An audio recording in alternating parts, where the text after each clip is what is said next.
Former President Trump is speaking out over the murder of Georgia student Reyli by an illegal immigrant. In a Truth Social post, Trump blamed President Biden's border policies for the murder. Trump also said he will launch a large deportation of illegal criminals once he's back in the White House. Joining us now to discuss the murder is Terry Schilling, president of American Principles Project. Terry Schilling, thank you so much for joining us. Great to have you back on the show. Thanks for having me. Now, break down for us this suspect's past run-ins with law enforcement and why he wasn't deported.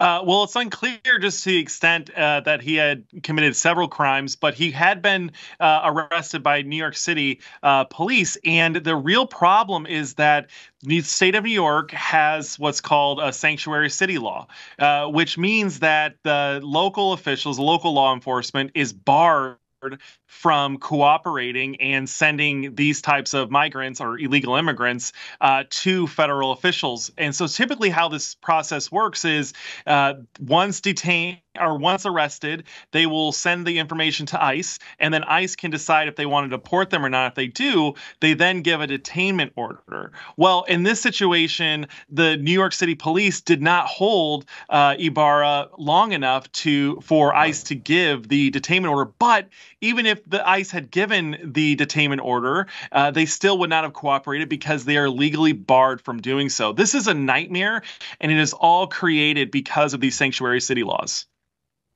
Oh, wow. Now, NGOs and advocacy groups have come out and said, oh, this is an anomaly, these types of cases. But is this an anomaly, or what is the scope of illegal immigrants staying in the country after these encounters with law enforcement?